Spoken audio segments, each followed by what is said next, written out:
एक भारतीय संविधानाच्या कलम 154 प्रमाणे राज्याची कार्यकारी सत्ता डॅश यांच्याकडे देण्यात आली आहे. 1 मुख्यमंत्री, 2 मंत्रिमंडळ, 3 राज्यपाल, 4 यापैकी नाही. उत्तर आहे 3 राज्यपाल. स्पष्टीकरण: भारतीय संविधानाच्या कलम 154 नुसार राज्याची कार्यकारी सत्ता राज्यपाल यांच्याकडे देण्यात आली आहे. याचा अर्थ राज्यपाल हे राज्याचे संवैधानिक प्रमुख असतात आणि त्यांच्याकडे राज्याच्या कार्यकारी अधिकाराचा औपचारिक उपयोग होतो. तथापि, प्रत्यक्षात ही सत्ता मंत्रिमंडळाच्या सल्ल्याने आणि नेतृत्वाखाली वापरली जाते, ज्याचे नेतृत्व मुख्यमंत्री करतात. ऑप्शनची तपशीलवार माहिती. मुख्यमंत्री मुख्यमंत्री हे राज्याच्या मंत्रिमंडळाचे प्रमुख असतात आणि प्रत्यक्ष प्रशासकीय कामकाज त्यांच्या नेतृत्वाखाली चालते. संविधानाच्या कलम 164 नुसार मुख्यमंत्र्याची नियुक्ती राज्यपाल करतात, परंतु कलम 154 मध्ये कार्यकारी सत्तेचा उल्लेख थेट राज्यपालांशी आहे, त्यामुळे हा पर्याय चुकीचा आहे. ऑप्शन 2 मंत्रिमंडळ मंत्रिमंडळ हे मुख्यमंत्र्यांच्या नेतृत्वाखाली कार्य करते आणि राज्याच्या धोरणाचा निर्णय घेते. कलम 163 नुसार मंत्रिमंडळ राज्यपालांना सल्ला देते आणि राज्यपाल सामान्यतः या सल्ल्याने बांधील असतात. तरीही कलम 154 मध्ये कार्यकारी सत्ता मंत्रिमंडळाऐवजी राज्यपालांना दिलेली आहे, त्यामुळे हा पर्याय चुकीचा आहे. ऑप्शन 3 राज्यपाल. कलम 154(1) स्पष्टपणे सांगते की राज्याची कार्यकारी सत्ता राज्यपालांमध्ये निहित आहे आणि ती त्यांनी स्वतः किंवा त्यांच्या अधीनस्थ अधिकाऱ्यांमार्फत वापरावी. राज्यपाल हे संवैधानिक प्रमुख असतात आणि त्यांच्याकडे औपचारिक सत्ता असते, जी मंत्रिमंडळाच्या सल्ल्याने वापरली जाते. हा पर्याय बरोबर आहे. ऑप्शन 4 यापैकी नाही. हा पर्याय चुकीचा आहे कारण कलम 154 स्पष्टपणे कार्यकारी सत्ता राज्यपालांना देते. सारांश: कलम 154 नुसार राज्याची कार्यकारी सत्ता राज्यपाल यांच्याकडे आहे, म्हणून बरोबर उत्तर आहे 3 राज्यपाल. प्रत्यक्षात राज्यपाल ही सत्ता मंत्रिमंडळाच्या सल्ल्याने वापरतात, परंतु संवैधानिकदृष्ट्या ती राज्यपालांनाच दिलेली आहे. पुढचा प्रश्न 2. कोणत्या घटनादुरुस्तीन्वये 11वे मूलभूत कर्तव्य यादीत नंतर समाविष्ट केले गेले? 51(1) एक आहे 42वी घटनादुरुस्ती कायदा 1976, 2 52वी घटनादुरुस्ती कायदा 1980, 3 62वी घटनादुरुस्ती कायदा 1992, 4 86वी घटनादुरुस्ती कायदा 2002. उत्तर आहे 4 86वी घटनादुरुस्ती कायदा 2002. स्पष्टीकरण: भारतीय संविधानाच्या कलम 51(a) मध्ये नागरिकांच्या मूलभूत कर्तव्याचा समावेश आहे. सुरुवातीला 42व्या घटनादुरुस्ती कायदा 1976 द्वारे 10 मूलभूत कर्तव्ये संविधानात समाविष्ट केली गेली. नंतर 86व्या घटनादुरुस्ती कायदा 2002 द्वारे कलम 51(1) हे अंतर्गत 11वे मूलभूत कर्तव्य जोडले गेले. हे कर्तव्य आहे 6 ते 14 वयोगटातील प्रत्येक मुलाला शिक्षणाच्या संधी उपलब्ध करून देणे, ज्याप्रमाणे कायद्याने निर्धारित केले आहे. ऑप्शनची तपशीलवार माहिती. 1. 42वी घटनादुरुस्ती कायदा 1976. ही घटनादुरुस्ती मिनी संविधान म्हणून ओळखले जाते, कारण याने संविधानात अनेक महत्त्वपूर्ण बदल केले. यामध्ये कलम 51(a) अंतर्गत 10 मूलभूत कर्तव्ये प्रथमच समाविष्ट केली गेली, परंतु 11वे कर्तव्य 51(1) हे यामध्ये समाविष्ट नव्हते, त्यामुळे हा पर्याय चुकीचा आहे. 2. 52वी घटनादुरुस्ती कायदा 1980. ही दुरुस्ती प्रामुख्याने पक्षांतरबंदी कायदा अँटी-डिफेक्शन लॉशी संबंधित आहे, जी 10व्या अनुसूचीद्वारे लागू करण्यात आली. याचा मूलभूत कर्तव्याशी कोणताही संबंध नाही, त्यामुळे हा पर्याय चुकीचा आहे. 3. 62वी घटनादुरुस्ती कायदा 1992. ही दुरुस्ती प्रामुख्याने निवडणुकीतील मतदारांच्या वयाशी आणि इतर किरकोळ बदलांशी संबंधित आहे. यामध्ये मूलभूत कर्तव्याशी संबंधित कोणतेही बदल नव्हते, त्यामुळे हा पर्याय चुकीचा आहे. 4. 86वी घटनादुरुस्ती कायदा 2002. या दुरुस्तीने कलम 51(a) अंतर्गत 6 ते 14 वयोगटातील मुलांना मोफत आणि सक्तीचे शिक्षण हा मूलभूत अधिकार दिला. याबरोबर कलम 51(1) अंतर्गत 11वे मूलभूत कर्तव्य जोडले गेले. जे पालकांना किंवा पालकत्व करणाऱ्यांना आपल्या मुलाला शिक्षणाच्या संधी उपलब्ध करून देण्याचे कर्तव्य सांगते. हा पर्याय बरोबर आहे. सारांश: 86व्या घटना दुरुस्ती कायदा 2002 द्वारे कलम 51(1) अंतर्गत 11वे मूलभूत कर्तव्य यादीत समाविष्ट केले गेले. त्यामुळे बरोबर उत्तर आहे 86वी घटना दुरुस्ती कायदा 2002. ही दुरुस्ती शिक्षणाच्या मूलभूत अधिकाराशी आणि पालकांच्या कर्तव्याशी संबंधित आहे. पुढचा प्रश्न 3रा. खालील जोड्या दावा. यादी 1. यादी 2. ए. बंदी प्रत्यक्षीकरण. बी. परमादेश. सी. अधिकारपुच्छा. डी. उत्प्रेक्षण. यादी 2 मध्ये 1. खटला कनिष्ठ न्यायालयाकडून वरिष्ठ न्यायालयाकडे हस्तांतरित करणे. 2. पदाची कायदेशीरता तपासणे. 3. अधिकाऱ्यास कार्य करण्याचा अधिकार देणे. 4. अटकेची कायदेशीरता तपासणे. उत्तर आहे 2. पहिल्या ए. बंदी प्रत्यक्षीकरण चं उत्तर आहे 4. अटकेची कायदेशीरता तपासणे. बी. परमादेश चं उत्तर आहे 3. अधिकाऱ्यास कार्य करण्याचा आदेश देणे. सी. अधिकारपुच्छाचं उत्तर आहे 2. पदाची कायदेशीरता तपासणे. डी. उत्प्रेक्षणचं उत्तर आहे 1. खटला कनिष्ठ न्यायालयाकडून वरिष्ठ न्यायालयाकडे हस्तांतरित करणे. पुढचा प्रश्न आहे 4. खालील राज्यघटनेच्या कलम 243 प्रमाणे प्रत्येक ग्रामपंचायत त्या त्या वेळी अंमलात असलेल्या कोणत्याही कायद्यान्वये ती तत्पूर्वीच विसर्जित झाली नसेल तर 5 वर्षांपर्यंत अस्तित्वात राहील. 1. निवडणूक निकाल जाहीर झाल्यापासूनच्या दिनांकापासून. 2. निवडणुका जाहीर झाल्याच्या दिनांकापासून. 3. तिच्या निवडणुकीनंतरच्या पहिल्या बैठकीकरता नियत केलेल्या दिनांकापासून. 4. पंचायत निवडणुकीच्या नंतर सुरू होणाऱ्या पहिल्या आर्थिक वर्षापासून. उत्तर आहे 3. तिच्या निवडणुकीनंतरच्या पहिल्या बैठकीकरता नियत केलेल्या दिनांकापासून. स्पष्टीकरण: भारतीय संविधानाच्या कलम 243 मध्ये ग्रामपंचायतीच्या कार्यकाळाबाबत तरतूद आहे. यानुसार प्रत्येक ग्रामपंचायत जर ती तत्पूर्वी कायद्याने विसर्जित झाली नसेल तर तिच्या निवडणुकीनंतरच्या पहिल्या बैठकीसाठी नियत केलेल्या दिनांकापासून 5 वर्षांचा कार्यकाळ असेल. हा कार्यकाळ ग्रामपंचायतीच्या स्थापनेपासून मोजला जातो, जो औपचारिकपणे पहिल्या बैठकीच्या तारखेपासून सुरू होतो. ऑप्शनची तपशीलवार माहिती. निवडणूक निकाल जाहीर झाल्यापासूनच्या दिनांकापासून. निवडणूक निकाल जाहीर होणे ही प्रशासकीय प्रक्रिया आहे, परंतु ग्रामपंचायत औपचारिकपणे कार्यरत होण्यासाठी पहिली बैठक आवश्यक आहे. कलम 243 मध्ये कार्यकाळाची सुरुवात निकालाच्या तारखेपासून नव्हे तर पहिल्या बैठकीपासून मोजली जाते, त्यामुळे हा पर्याय चुकीचा आहे. ऑप्शन 2. निवडणुका जाहीर झाल्याच्या दिनांकापासून. निवडणुका जाहीर होणे ही प्रक्रियेची सुरुवात आहे, परंतु याचा ग्रामपंचायतीच्या कार्यकाळाशी संबंध नाही. कार्यकाळ हा पंचायत स्थापन झाल्यापासून मोजला जातो, म्हणून हा पर्याय चुकीचा आहे. ऑप्शन 3. तिच्या निवडणुकीनंतरच्या पहिल्या बैठकीकरता नियत केलेल्या दिनांकापासून. कलम 243 स्पष्टपणे नमूद करते की ग्रामपंचायतीचा 5 वर्षांचा कार्यकाळ हा तिचा पहिल्या बैठकीसाठी नियत केलेल्या तारखेपासून सुरू होतो. ही तारीख ग्रामपंचायतीच्या औपचारिक स्थापनेला चिन्हांकित करते, त्यामुळे हा पर्याय बरोबर आहे. ऑप्शन 4. पंचायत निवडणुकांच्या नंतर सुरू होणाऱ्या पहिल्या आर्थिक वर्षापासून. आर्थिक वर्ष 1 एप्रिलपासून 31 मार्च हा आर्थिक व्यवहारासाठी वापरला जाणारा कालावधी आहे, परंतु ग्रामपंचायतीच्या कार्यकाळाशी याचा संबंध नाही. कलम 243 मध्ये आर्थिक वर्षाचा उल्लेख नाही, त्यामुळे हा पर्याय चुकीचा आहे. सारांश: कलम 243 नुसार ग्रामपंचायतीचा 5 वर्षांचा कार्यकाळ निवडणुकीनंतरच्या पहिल्या बैठकीसाठी नियत केलेल्या दिनांकापासून सुरू होतो, त्यामुळे बरोबर उत्तर आहे 3. तिच्या निवडणुकीनंतरच्या पहिल्या बैठकीकरता नियत केलेल्या दिनांकापासून. पुढचा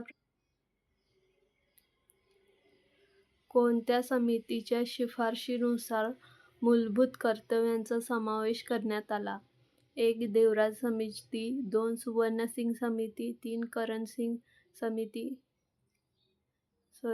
2. करण सिंग समिती, 3. सुवर्ण सिंग समिती, 4. कृपलानी समिती. उत्तर आहे 3. सुवर्ण सिंग समिती.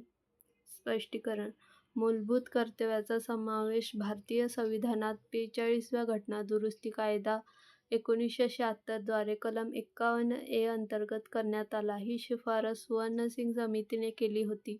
या समितीची स्थापना 1976 मध्ये काँग्रेस सरकारने संविधानातील संभाव्य बदलांचा अभ्यास करण्यासाठी केली होती आणि त्यांनी नागरिकांच्या मूलभूत कर्तव्याचा समावेश करण्याची शिफारस केली.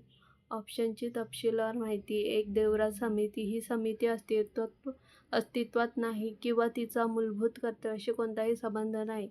संविधानातील बदल किंवा मूलभूत कर्तव्याच्या संदर्भात कोणतीही माहिती उपलब्ध नाही, त्यामुळे हा पर्याय चुकीचा आहे.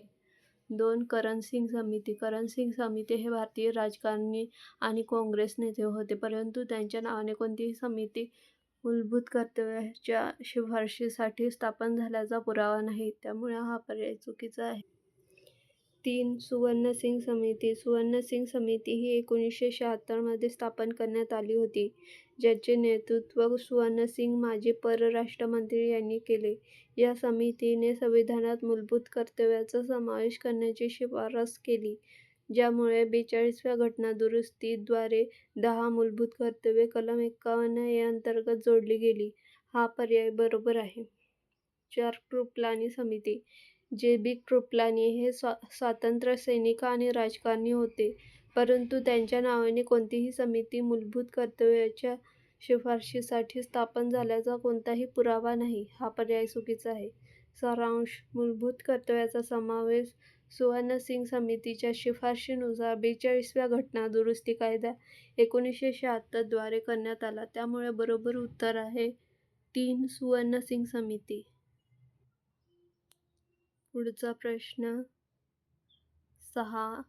राज्यघटनेच्या भाग 17 अंतर्गत सर्व 9 कलमे कोणती आहेत? कलम 1. कलम 333 ते 341. 2. कलम 334 ते 342. 3. कलम 332 ते 340. 4. कलम 343 ते 351. उत्तर आहे 4. कलम 343 ते 351.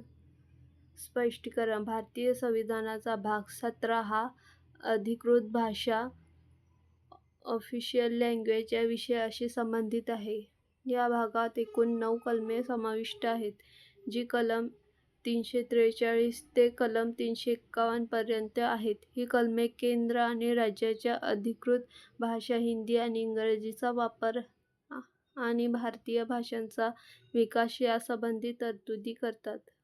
भाग 17 अंतर्गत सर्व 9 कलमांचा तपशील. कलम 1. 343 संघाची अधिकृत भाषा हिंदी आणि इंग्रजी. 2. कलम 344 भाषा संबंधी आयोग आणि संसदेच्या समिती. 3. कलम 345 राज्याच्या अधिकृत भाषा. 4. कलम 346 केंद्र आणि राज्यामधील किंवा राज्यामधील सनदासाठी अधिकृत भाषा. 5. कलम 347 विशेष कारणासाठी एखाद्या भाषेचा वापर. 6. कलम 348 सर्वोच्च न्यायालय, उच्च न्यायालये आणि कायदे यांच्यासाठी भाषा. 7. कलम 349 भाषा संबंधी विशेष प्रक्रिया. 8. कलम 350 प्राथमिक शिक्षणात मातृभाषेत शिक्षणाची सुविधा आणि भाषिक अल्पसंख्याकांसाठी तरतुदी. 9. कलम 351 हिंदी भाषेच्या विकासासाठी निर्देश. ऑप्शनची तपशीलवार माहिती: 1. कलम 333 ते 341 ही कलमे भाग 17 अंतर्गत येत नाहीत. त्याऐवजी ही कलमे भाग 16 विशेष तरतुदी, अनुसूचित जाती जमाती आणि इतर मागासवर्गीयांसाठी अंतर्गत येतात. उदाहरणार्थ कलम 333 आणि कलम 334 अनुसूचित जाती-जमातीसाठी विधानसभेतील आरक्षणाशी संबंधित आहेत. तर कलम 341 अनुसूचित जातीची यादी तयार करण्याशी संबंधित आहेत. हा पर्याय चुकीचा आहे. 2. कलम 334 ते 342 यापैकी काही कलमे कलम 334 ते कलम 342 भाग 16 अंतर्गत येतात, जसे की कलम 342 अनुसूचित जमातीच्या यादीशी संबंधित आहे, परंतु भाग 17 च्या अधिकृत भाषेशी याचा संबंध नाही आणि 9 कलमांचा पूर्ण संच यात समाविष्ट होत नाही. हा पर्याय चुकीचा आहे.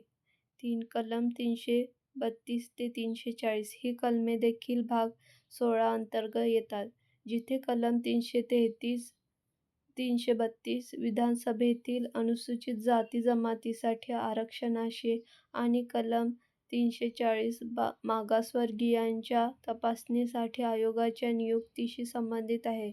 ह्याचा भाग 17 च्या अधिकृत भाषेशी कोणताही संबंध नाही. हा पर्याय चुकीचा आहे. 4. कलम 343 ते 351 हा पर्याय बरोबर आहे, कारण भाग 17 अंतर्गत कलम 343 ते कलम 351 ही 9 कलमे समाविष्ट आहेत.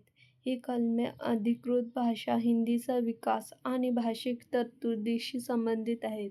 सारांश भारतीय संविधानाच्या भाग 17 अंतर्गत सर्व 9 कलमे कलम 343 ते कलम 351 आहेत. त्यामुळे बरोबर उत्तर आहे 4. कलम 343 ते 351. 7. भारताची संविधान सभा बनवण्याची मागणी इंग्रजांनी कोणत्या वर्षी मान्य केली? 1. 1938 2. 1939 3. 1940 4. 1942 उत्तर आहे 4. 1942. स्पष्टीकरण भारताची संविधान सभा स्थापन करण्याची मागणी भारतीय राष्ट्रीय काँग्रेसने आणि इतर स्वातंत्र्य सैनिकांनी अनेक वर्षांपासून केली होती. ही मागणी इंग्रज सरकारने 1942 मध्ये क्रिप्स मिशन च्या प्रस्तावाद्वारे औपचारिकपणे मान्य केली. क्रिप्स मिशनने भारताला स्वराज्य आणि संविधान सभा स्थापन करण्याचा प्रस्ताव दिला, ज्यामुळे भारतीयांना स्वतःचे संविधान तयार करण्याची संधी मिळेल. मात्र हा प्रस्ताव तात्काळ लागू झाला नाही आणि प्रत्यक्ष संविधान सभेची स्थापना 1946 मध्ये कॅबिनेट मिशन योजनेनुसार झाली. ऑप्शनची तपशीलवार माहिती 1. 1938 1938 मध्ये संविधान सभेच्या मागणीबाबत कोणताही ठोस प्रस्ताव इंग्रज सरकारने मान्य केला नव्हता. या काळात भारतीय राष्ट्रीय काँग्रेसने हरिपुरा अधिवेशन 1938 मध्ये जवाहरलाल नेहरू यांच्या नेतृत्वाखाली स्वराज्य आणि संविधान सभेची मागणी पुढे रेटली होती, पण इंग्रजांनी याला मान्यता दिली नव्हती. हा पर्याय चुकीचा आहे. 2. 1940 1940 मध्ये 1939 मध्ये दुसरे महायुद्ध सुरू झाले आणि भारतात इंग्रजांनी युद्धात सहभागासाठी भारतीय नेत्यांशी चर्चा केली, मात्र संविधान सभेच्या मागणीबाबत कोणतीही ठोस मान्यता मिळाली नव्हती. काँग्रेसने युद्धात सहभागाबाबत इंग्रजांना स्वराज्याची मागणी केली, पण ही मान्य झाली नाही. हा पर्याय चुकीचा आहे. 3. 1940 1940 मध्ये ऑगस्ट ऑफर इंग्रजांनी प्रस्तावित केला, ज्यामध्ये युद्धानंतर भारतीयांना अधिक स्वायत्तता आणि संविधान तयार करण्यासाठी संस्था स्थापन करण्याचे आश्वासन दिले गेले. मात्र यात संविधान सभेची स्पष्ट मागणी मान्य झाली नव्हती आणि हा प्रस्ताव काँग्रेस आणि मुस्लिम लीगने फेटाळला. हा पर्याय चुकीचा आहे. 4. 1942 1942 मध्ये क्रिप्स मिशन भारतात आले, ज्याने प्रथमच संविधान सभा स्थापन करण्याचा प्रस्ताव ठेवला. या प्रस्तावानुसार युद्धानंतर भारताला डॉमिनियन स्टेटस आणि स्वतःचे संविधान तयार करण्यासाठी संविधान सभा स्थापन करण्याची परवानगी देण्यात येईल. हा प्रस्ताव पूर्णपणे स्वीकारला गेला नाही, पण संविधान सभेची मागणी मान्य झाल्याचा हा पहिला औपचारिक क्षण होता. हा पर्याय बरोबर आहे. सारांश: भारताची संविधान सभा बनवण्याची मागणी इंग्रजांनी 1942 मध्ये क्रिप्स मिशनद्वारे मान्य केली, त्यामुळे बरोबर उत्तर आहे 4 1942. पुढचा प्रश्न 8. भारतीय लोक आपल्या देशाचे प्रशासन किती उत्तम प्रकारे चालवू शकतात हे पाहण्यासाठी 1930 ते 1932 च्या दरम्यान लंडनमध्ये गोलमेज परिषदा घेण्यात आल्या. 1, 2, 2, 4, 3, 3, 4, 5. उत्तर आहे 3, 3. स्पष्टीकरण: भारतीय लोक आपल्या देशाचे प्रशासन किती उत्तम प्रकारे चालवू शकतात हे पाहण्यासाठी आणि भारतातील संवैधानिक सुधारणांबाबत चर्चा करण्यासाठी 1930 ते 1932 या कालावधीत लंडन येथे 3 गोलमेज परिषदा आयोजित करण्यात आल्या. या परिषदा भारताला अधिक स्वायत्तता देण्यासाठी आणि संवैधानिक ढाचा तयार करण्यासाठी इंग्रज सरकारने आयोजित केल्या होत्या. 3 गोलमेज परिषदांचा तपशील. पहिली गोलमेज परिषद 12 नोव्हेंबर 1930 – 19 जानेवारी 1931. ही परिषद लंडनमध्ये आयोजित करण्यात आली होती, परंतु भारतीय राष्ट्रीय काँग्रेसने यात भाग घेतला नाही, कारण काँग्रेसने उदाहरणार्थ गांधीजी तुरुंगात होते. यात मुस्लिम लीग, हिंदू महासभा आणि इतर गटांनी भाग घेतला. यामध्ये भारताच्या संवैधानिक भवितव्यासंबंधी प्राथमिक चर्चा झाली, परंतु ठोस निर्णय झाला नाही. दुसरी गोलमेज परिषद 7 सप्टेंबर 1931 – 1 डिसेंबर 1931. या परिषदेत महात्मा गांधी यांनी काँग्रेसचे प्रतिनिधी म्हणून भाग घेतला. यामध्ये अल्पसंख्याकांचे प्रतिनिधी, प्रांतीय स्वायत्तता आणि संरक्षणासारख्या मुद्द्यांवर चर्चा झाली. मात्र गांधीजी आणि इतर नेत्यांमधील मतभेदामुळे, विशेषतः डॉ. बाबासाहेब आंबेडकर आणि मुस्लिम लीग यांच्याशी यश मिळाले नाही. तिसरी गोलमेज परिषद 17 नोव्हेंबर 1932 – 24 डिसेंबर 1932. यावेळी काँग्रेसने पुन्हा भाग घेतला नाही, कारण गांधीजी आणि इतर नेते तुरुंगात होते. या परिषदेत मर्यादित प्रतिनिधित्व होते आणि यातून कम्युनल अवॉर्ड आणि 1935 चा भारत सरकार कायदा यांचा पाया तयार झाला. ही परिषद तुलनेने कमी प्रभावी ठरली. ऑप्शनची तपशीलवार माहिती. 1. ऑप्शन 2. 1930 ते 1932 या कालावधीत 3 गोलमेज परिषदा झाल्या. 2. नाही, हा पर्याय चुकीचा आहे. 2. ऑप्शन 4. या कालावधीत 4 गोलमेज परिषदा झाल्याचा कोणताही ऐतिहासिक पुरावा नाही. केवळ 3 परिषदेचा उल्लेख इतिहासात आहे, त्यामुळे हा पर्याय चुकीचा आहे. 3. ऑप्शन 3. वरील स्पष्टीकरणानुसार 1930 ते 1932 दरम्यान पहिली, दुसरी आणि तिसरी अशा 3 गोलमेज परिषदा लंडनमध्ये झाल्या. हा पर्याय बरोबर आहे. ऑप्शन 4. 5 गोलमेज परिषदा झाल्याचा कोणताही पुरावा नाही. हा पर्याय चुकीचा आहे. सारांश: 1930 ते 1932 दरम्यान लंडनमध्ये 3 गोलमेज परिषदा आयोजित करण्यात आल्या, त्यामुळे बरोबर उत्तर आहे 3. पुढचा प्रश्न. खालीलपैकी कोणत्या घटनादुरुस्तीनुसार देशाचे सार्वभौमत्व आणि एकात्मता यांच्या रक्षणासाठी नागरिकांच्या मूलभूत हक्कांवर बंधने घालण्यात आली? 1. 14वी घटनादुरुस्ती. 2. 16वी घटनादुरुस्ती. 3. 24वी घटनादुरुस्ती. 4. 39वी घटनादुरुस्ती. उत्तर आहे 2. 16वी घटनादुरुस्ती.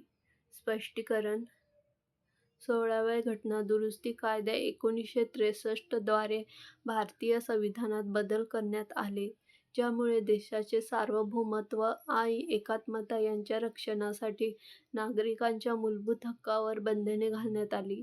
विशेषतः या दुरुस्तीने कलम 9(2) मध्ये सुधारणा केली, ज्यामुळे अभिव्यक्ती स्वातंत्र्यावर कलम 19(1) देशाचे सार्वभौमत्व आणि एकात्मता यांच्या संरक्षणासाठी मर्यादा घालण्याची तरतूद जोडली गेली. याशिवाय कलम 19(3) आणि कलम 19(4) मध्येही याच कारणास्तव बंधने घालण्यात आली, ज्यामुळे सभा स्वातंत्र्य आणि संघटना स्वातंत्र्यावरही मर्यादा आल्या. ऑप्शनची तपशीलवार माहिती. 1. 14वी घटना दुरुस्ती. 1962 ही दुरुस्ती प्रामुख्याने पाँडिचेरी आणि इतर केंद्रशासित प्रदेशांना भारतीय संघात समाविष्ट करण्यासाठी आणि त्यांच्या प्रशासनासाठी तरतुदी करण्यासाठी होती. याचा मूलभूत हक्कांवर बंधने किंवा देशाचे सार्वभौमत्व आणि एकात्मतेशी थेट संबंध नव्हता. हा पर्याय चुकीचा आहे. ऑप्शन 2. 16वी घटना दुरुस्ती. 1963 ही दुरुस्ती कलम 19 मध्ये सुधारणा करते, ज्यामुळे अभिव्यक्ती स्वातंत्र्य 19(1) सभा स्वातंत्र्य 19(1) आणि संघटना स्वातंत्र्य 19(1) यावर देशाचे सार्वभौमत्व आणि एकात्मता यांच्या संरक्षणासाठी बंधने घालण्याची तरतूद जोडली गेली. या दुरुस्तीचा उल्लेख देशविघातक कृत्यांना आळा घालणे आणि राष्ट्रीय एकतेचे संरक्षण करणे हा होता. हा पर्याय बरोबर आहे. 3. 24वी घटना दुरुस्ती. 1971 ही दुरुस्ती कलम 13, कलम 368 आणि इतर तरतुदींमध्ये बदल करते, ज्यामुळे संसदेला संविधानाच्या कोणत्याही भागात मूलभूत हक्कांसह दुरुस्ती करण्याचा अधिकार मिळाला. यामुळे मूलभूत हक्कांवर बंधने घालण्यापेक्षा संसदेची दुरुस्तीची शक्ती वाढवली गेली आणि याचा थेट सार्वभौमत्व किंवा एकात्मतेशी संबंध नव्हता. हा पर्याय चुकीचा आहे. 4. 39वी घटना दुरुस्ती. 1975 ही दुरुस्ती आपत्कालीन इमर्जन्सी काळात वापरली गेली आणि याने कलम 329(a) जोडले, ज्यामुळे पंतप्रधान आणि इतर उच्च पदाच्या निवडणुकीशी संबंधित खटले न्यायालयात आव्हान देता येणार नाहीत अशी तरतूद केली. याशिवाय 9व्या अनुसूचीत काही कायदे समाविष्ट केले जे न्यायालयीन पुनर्विलोकनापासून संरक्षित झाले.